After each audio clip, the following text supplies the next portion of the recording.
All right. Well, thank you everyone for joining me today. My name is Andy. I'm with Integrity Data Insights, and I help clients get the most out of their data. I help companies grow with reporting and analytics solutions.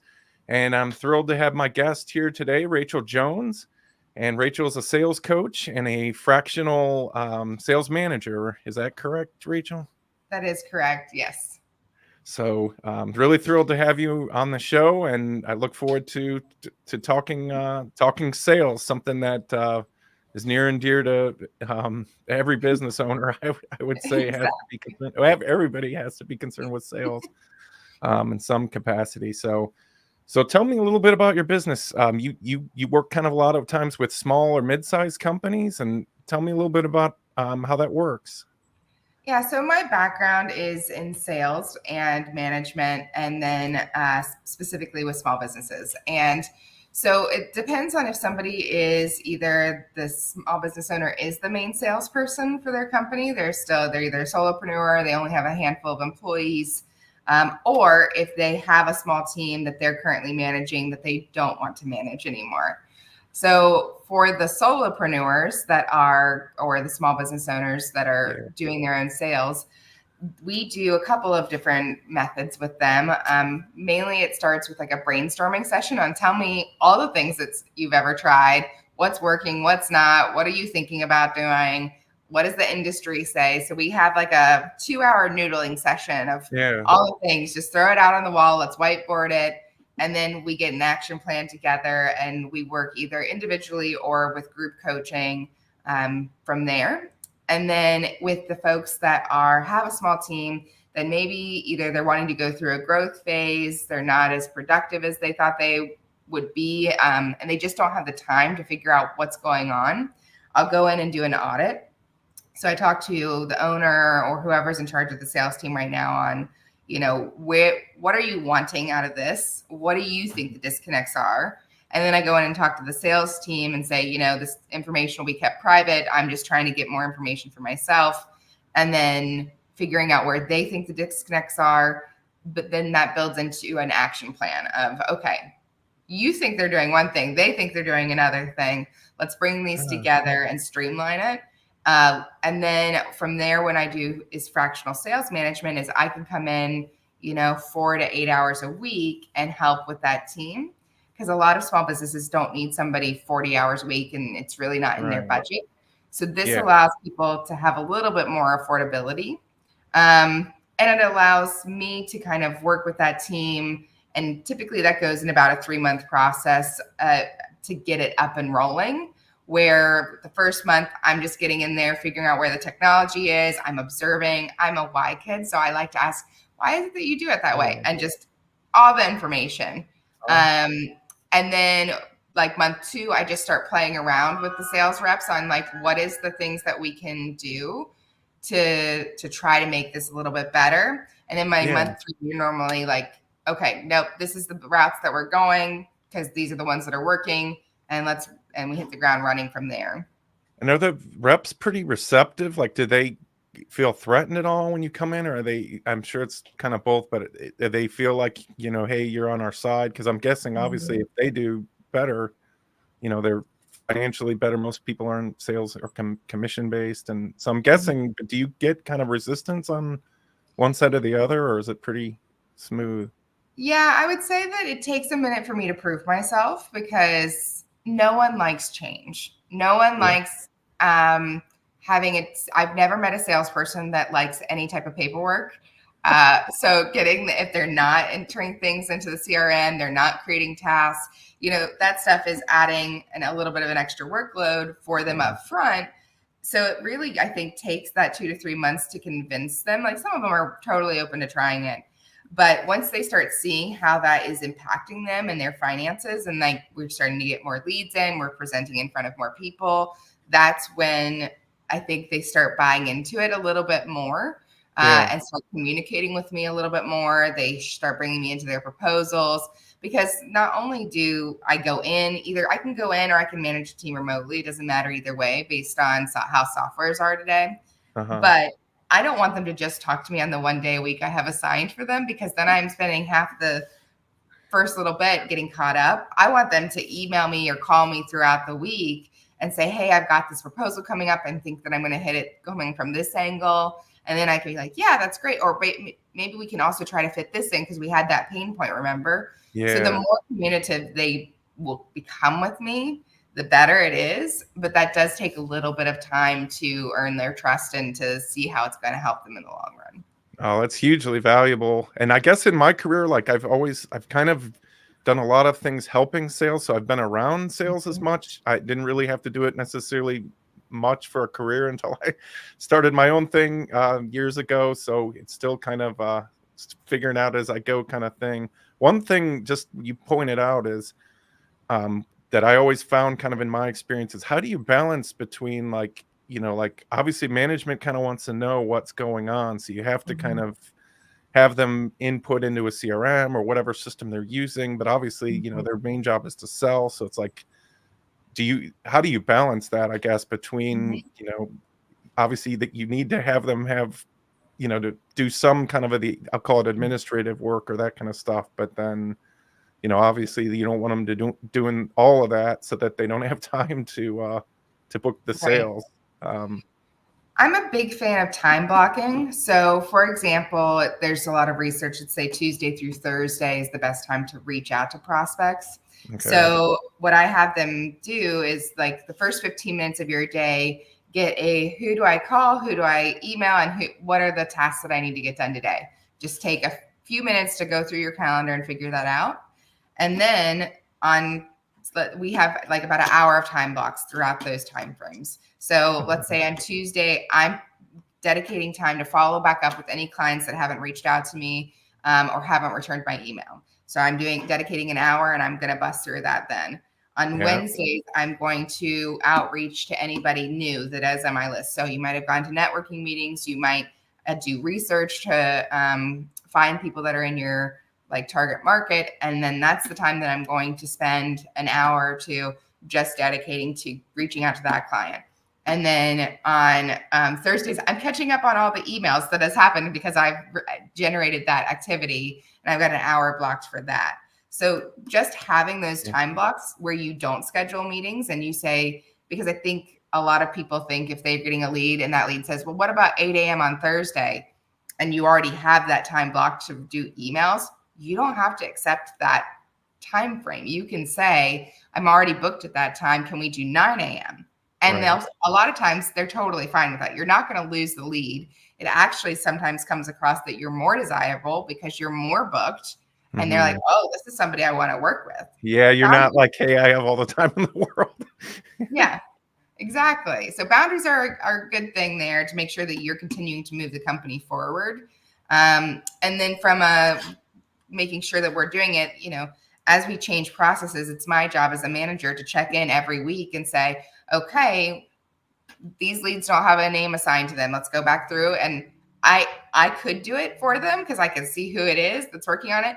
But it's my job as a manager to teach them how to do it. So we're going through on our one-on-ones and I'm making them update the CRM for everybody that they're working with because it's going to be I want to build a habit. And that takes a couple of weeks, a couple of months. But over that time frame, it goes down and down because they know every week I'm going to come in and we're going to update this. So the less that you can take off your plate so that we can focus on getting you more money, the better. And so it eventually kind of implements. And then I love working with people like you because I'm a data nerd. And so what we do is we take all of that data at the end of the month and we build out reports for those companies. And then that shows the sales reps like, look, you did 20 leads last month and you did 123 this month.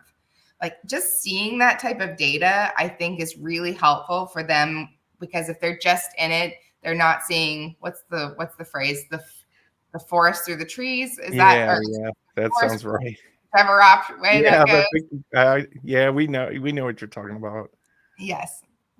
Yeah, it's like a fine line because I've done quite a bit, like I said, with sales, and I've been on both sides where I've been like helping kind of build the reports that management uses, and it's not always the most popular thing with sales to know that kind of Big Brother's watching, but it's but I've also kind of been on the other side where you or helping enable them with, I'd call it more sales enablement, where you're giving them tools and stuff to be able to, help it, especially in, I've worked in, more subscription type businesses where, Mhm. you have quite a bit of data on what the person's doing and what they're, what value they're getting. So if you can kind of give that in a package to the sales to be able to say, like, hey, this client, they're not going to renew because more than likely they're not going to renew because of these risk factors, then the Mhm. rep can kind of get involved earlier and kind of intervene and do Yeah. those kind of things. So yeah, I love the data driven approach to sales. That's great. Well, and I Um, think having the visuals up for them, like if you have goals, one, they need to be obtainable goals. Like they can't just be like, I'm going to increase by 75% this year. That's just not realistic. And so what I like to know is like, what is it that you did last year? Let's try to aim for 20 to 30% more this year, like month over month. So you might have, let's find out if you have seasonality. A lot of companies, July's not a great time for them because people have closed their fiscal year. yeah. They're all on vacation. So like, that's just not a great time of year versus, so I had a childcare agency, like when I first started my career, and I didn't Yeah. think there would be any seasonality. But September through December, I was slammed, and January through February, no babies. So it's just like you have to figure out what that looks like for that company, and let's look at each month how we can make each month a little bit better. Well, that's amazing. That's amazing. Want to talk just a little bit about, sales in general. And, I guess, you know, uh, sales still probably has kind of a negative connotation to a lot of people. People don't like to be sold to. What's your thoughts on that, and kind of how do you prevent that from getting in the way of closing deals? Well, let me ask you this, Andy. Have you ever worked for some place that you don't particularly believe in what they're doing, or and then For you sure. obviously have your own business now that you fully believe in that it's going to help people, right? Correct. Yeah. Yeah. So I think the first step is, as a sales rep, you have to be in a product that you actually genuinely think is going to help somebody. And you have to believe that that is going to, the place that you're at is going to do that. Um, and then Good from point. there, I think it's switching the narrative, because you're right. I think a lot of people think sales, like they're going to come in and pitch slap me, where they just like come in and just, you know, verbally Yeah. throw the pitch at them, and Yeah. or they're gonna just like try to get me to buy or pressure me, and that's kind of old school sales. Like I feel like there's probably those folks that still exist out there, but I think the majority of folks are really trying to solve a problem. Hmm. And so I think, for like, if I'm using your company for example, Sure. Yeah. if Please. you have a large company that's really struggling understanding their data and their reporting, and it's in 15 different places and they need it to get streamlined, like, you can come in there and you solve a pain point for them. You're Yeah. helping them. So I think it's changing the narrative from, I have to go and like do this sale, or I'm going to have to be pushy, to I get the opportunity to help this person. And if I'm not the right fit for this person, I have a network of people that I have built that maybe I can send them to, that can help them with their problem. So Yeah. I think it's just shifting of the narrative and shifting your viewpoint on it. Oh, that's really great advice. Yeah, and sometimes I think I've been guilty of this, where you come on too strong, like the analogy everybody uses, with the you asking them to marry you on the first date. I've definitely been guilty of that. I'm trying to trying not to, but sometimes that happens as well.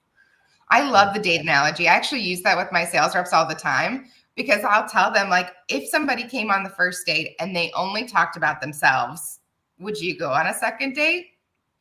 yeah, Probably not. probably not. Like, you're going to want questions back and forth and making sure that they know that you're interested. So like, go into the business and do some research ahead of time, but say, I did look up the business. I understand that you've been in business 20 years, but I'd love to know the journey coming from you.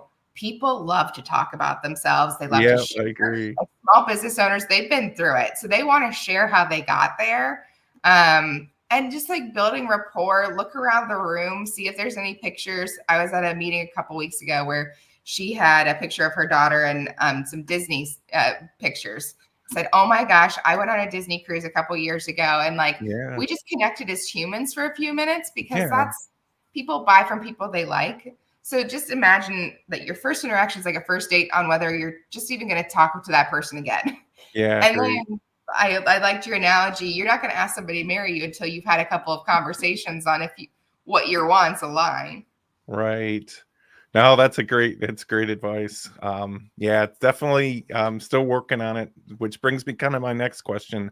So someone like me, I'm a technical person. I'm not, I'm fairly once I get talking to someone, I can, I loosen up and I'm not, I feel like I have some of those people skills that some technical people don't, but can people be trained with sales? I mean, is it kind of you're born with it, or you have to have that sales gene, or can people be coached and Mhm. can people learn to sell?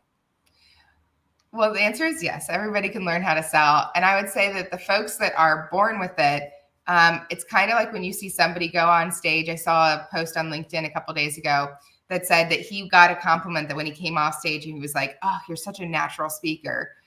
Versus like the first time that he'd ever got on stage, he completely bombed it. I have Yeah, bombed a wild amount of meetings. I did my first LinkedIn Live a couple of weeks ago, yeah, and completely felt like I shoved my foot in my mouth, talked too fast, didn't answer questions in a timely fashion. Like I I didn't know how to interact in that space because it was something new for me. yeah, So it takes practice. Like you practice to everybody, practice to your friends, to your family, to anybody who has no idea what you do. And if you can get them to understand what you do, then you're going to get people in your industry to know what you do.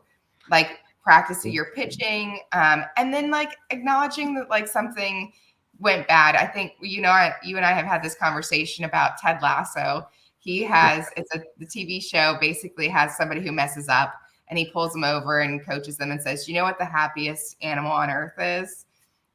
It's a goldfish because they have a 10-second memory." So you yeah, just can't beat yourself up over the ones that you bomb. You have to learn from them and yeah, say, "Okay, this is what I'm going to do, and I'm going to go practice that."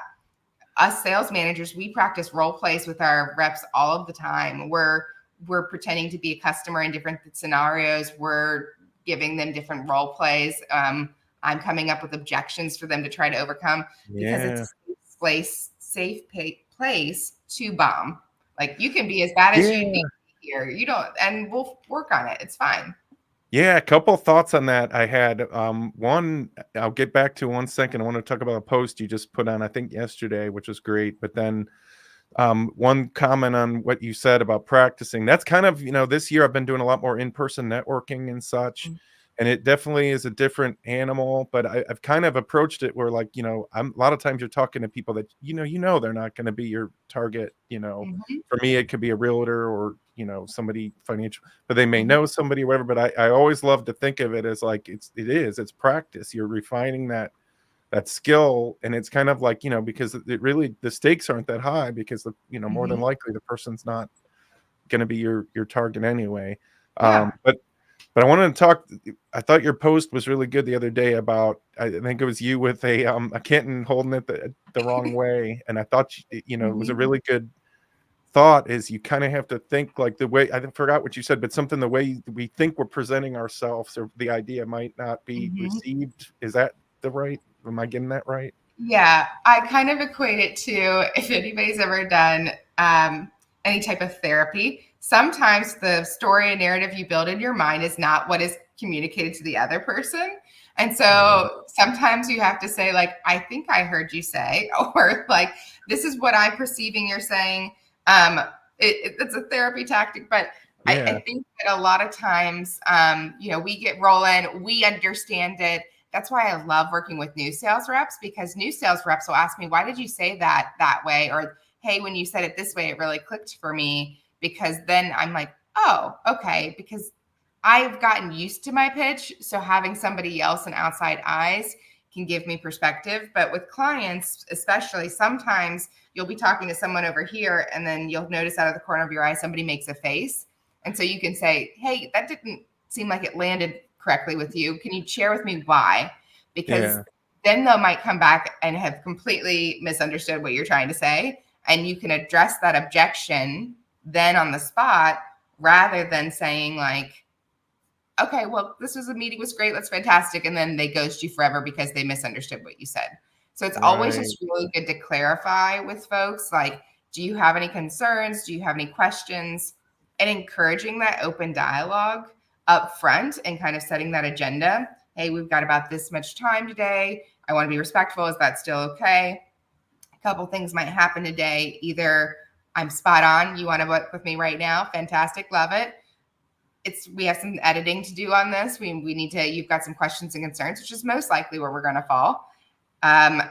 You like it, but it's not the right time, or we shake hands and walk away friends. But throughout, I would just hope that you keep an open dialogue with me on what's going through your mind. And that encourages that space. Yeah, I remember one of the sales leaders at our old company used to always say, he had this thing which was great, where he would encourage the reps to kind of think, like have questions in advance for the person, like, hey, in anticipation of our time together, here's some questions I prepared. And just was kind of a way of putting it back to the person rather than just making it all about yourself. So that's really good. Well, and I think that you don't put yourself in other people's shoes in general in life a lot of time, but you have to think. I remember when I was a small business owner running a night nanny agency, I had staff calling off. I had vendors calling me. I had all of these different pieces going on. And so you have to remember, whoever you're pitching to, this is not their main priority in the day. Like, it is something that they are talking about, but they've got a lot of other stuff going on. And so you have to give a little bit of grace. Like, if they call and reschedule, I know that's frustrating. I know it's upsetting, but you don't know if they had 3 people call off and now they're managing the phones while trying to get proposals out. You just don't know what's going on in their world. So giving a little bit of grace and then being consistent with your follow-up is really important. Oh, that's great. So I want to shift topics slightly to AI. So I know you're kind of using it quite a bit with your sales and teams. Just love to hear more about what you're doing and what your thoughts are on it. I think that a lot of people are scared of AI, or they have their sales reps are just going to ChatGPT and saying, do this, and then copying it and pasting it to the client. And so that doesn't work. But I think it is a great starting point. I went to a conference last week through the Northern Kentucky Business Hub, and they were talking about the concept of keeping the human in the loop. And I think that sales teams that do not start implementing trainings on how to properly use AI are going to be left behind, kind of like Kodak when they wouldn't switch from film to digital. The ones that are fast adopters are going to be the ones that get ahead of the pack. So you can use AI. Let's just use some simple examples. You can use a ChatGPT to say, I want to use more assumptive language when I'm following up with people, because a lot of people say, hey, just checking in, touching base. Right. Really, that just becomes like somebody's poking you and you're like, stop touching me if you have kids, But I think that a better term, like way to twist that, is going to be, I'm really looking forward to working with you at this event or with this product. I do know that you said your timeline was going to be August 1st, and we're getting close to the deadline that we would be able to help you. I'd like to set up a follow-up meeting. Here is the availability that I've got, either Tuesday or Wednesday at 1, or if virtual is easier for you, here's a calendar link that you can book a time that's convenient. That switches it to being like, just touching base. How you feeling? You're it as an assumption that I'm awesome to work with and I would love to work with you. But also, like, if you don't hit the timeframes that we're talking about, I cannot just cram in all of these hours in a shorter time frame and get the expectation. The product is not going to be as good at that point. I'm not going to represent myself poorly, so I need to give myself enough time. So that's one way. Have you seen just back to what you were saying earlier? I'm guessing, I've never tried this myself, but like I'm guessing, like when you were saying kind of you will role play with people, I'm guessing you could almost use the AI as kind of like the other person on the other end, like you could, you can speak to it, and so you can say, act like a hardware store that is in need of a new payroll system, and let's role play back and forth on how to get that person interested in me in particular as a vendor. I think that that's still not fully realistic at this point. It's still probably better to do something with somebody that has had experience in it, but Yeah. I think it will get there.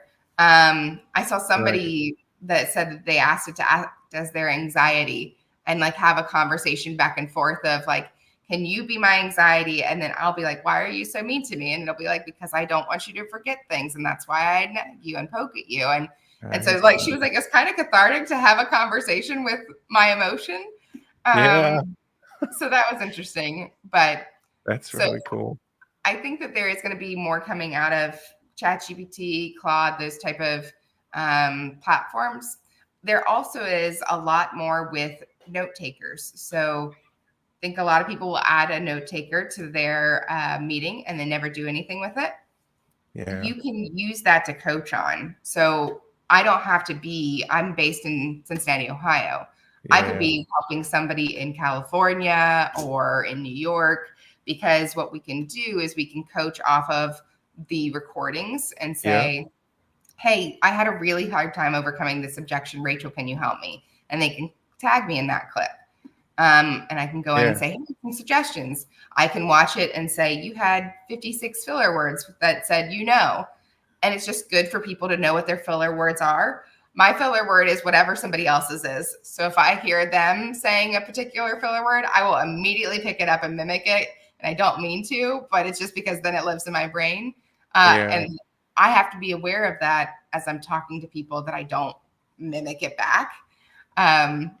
Or you can build clips. You can pull some of their clips that are really fantastic, and you can coach and be like, you did so good there. And I'm going to take that clip and I'm going to put it in a training library. So that way new hires have real world scenarios on how to overcome objections, on how Yeah. to interact and build rapport.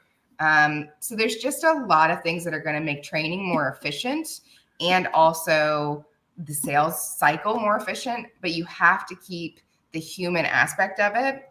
So that's what I'm working with sales teams is, let's use these tools, but keep that personal aspect of it, because people buy from people they like. And Yeah. I think that they don't want somebody that there's going to have 40 to 50 AI generated chat emails. How do you stand out? How are you different?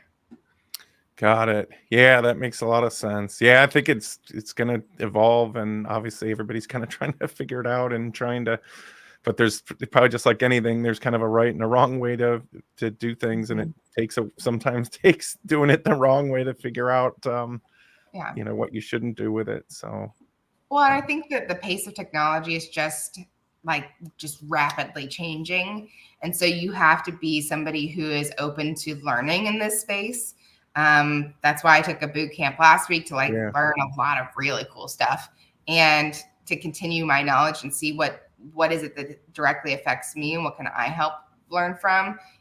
I think that is how anybody learns anything new in life, is you have to be willing to ask for feedback and to try something that's new and scary. But if anybody ever does a meeting with me, and I can tell, if anybody who's done meetings in the past with me, they can attest to this in the comments below. But I will always, when we leave the meeting, ask them, what can I do better or differently? I don't care if I've presented the same material 500 times. You might have seen something that I can yeah, learn from, especially if you're new, or especially if I'm learning a new industry. I don't know everything about it. So I'm going to ask you, and I don't want yeah, somebody to just be like, you were great, awesome, fantastic, loved it. I want them to say, hey, you got caught up in asking your questions that you didn't actively listen and respond to somebody when they asked you one. Or like, I want to be okay. caught on those things. So I would just encourage all my sales reps to do that as well. Like, ask your partners. I love team selling, because then you have another person that can give you feedback and you can learn from. Well, I love that too, because it's rare. I mean, you don't hear that a lot. So that's great. Do people generally give you or people open up and kind of I think it honest? depends on how long they've known me. If it's a new sales rep and it's their first time, they'll be like, "You did great, we loved it." And then I'll tell them like, "Hey, I really don't want you to BS me. Like, if you see something, Yeah, I'm not going to get mad about it. This gives me the opportunity to learn, and it gives me the opportunity to lead by example, because this is what I want you to do. I want you to be open minded to feedback, and not all feedback is good feedback. Like, take with what what serves you and then leave the rest behind. But I've gotten some really good like things over the years Yeah. that has helped me as a sales human improve. Oh, that's amazing. I mean, you don't know. I'm a big fan of, like, just being honest with people and trying to, put it out there. If it's, not to be mean or anything, but if it's like, hey, this, I know there was one person that I recently reached back out to in my network that, we were kind of, I was going to bring her on to help with some specific thing. And I ended up going to someone else. And then later I kind of told her, look, I probably should have went with you, but this was one of the reasons I didn't. And it kind of was Yeah. honest with what the barrier was. And I think that helped. Then next time, Mhm. I think, that person will know kind of more what my, because Yeah. a lot of times you don't know, like, you didn't get the sale, or, they went with somebody, but you don't always know, Hmm. um, what it Why? is. So it's like sometimes just asking, not to be pressuring or anything, but it's like, they might, I don't Mhm. think this person had any idea that that was why I didn't pick them. So I think asking for feedback either way and just saying, yeah, totally respect your decision. I would love the opportunity to learn what I could do better for the next person I interact with is a totally valid thing. Whether they respond or not, it's 50-50 chance. But I think it's similar to, I know people in the recruiting world are just getting slammed with resumes right now because people are applying for hundreds of jobs at a time. yeah, But I think also those applicants are getting frustrated because they're just getting like a generated email saying like, no thanks, we don't want you. If you've right, had a face-to-face conversation with somebody, it is the respectful thing to do, especially if you're an owner, to give that person feedback and say, I chose to go with a different person because they had 3 more years experience in this, or whatever that might be. I thought they were a culture fit for my team a little bit better. But best of luck to you. Like, I think that asking for feedback is not done enough, and it should be. great. Well, on that note, I think that's about all the time we have. But Rachel, what's the best way for people to get a hold of you if they want to learn more about what you do and partner with you? Well, thank you for having me on the show. I really appreciated it. I do have both individual group coaching and the fractional sales management. If people are interested in doing that, or if they want to have a workshop with their sales team on how to integrate AI a little bit better, they can reach out to me directly on LinkedIn or go to my website, coachrachelj.com. All right. Well, thanks so much, Rachel. Love talking to you, and I'll keep working on my being better at sales, and love having people like you in the world that can help us that aren't naturally sales people to be better at it. So Well, thanks we so love much for data joining. people like you. So the more data, the better. Oh, great. All right. Well, talk to you next time. Thanks everybody for joining, and we'll see you next time.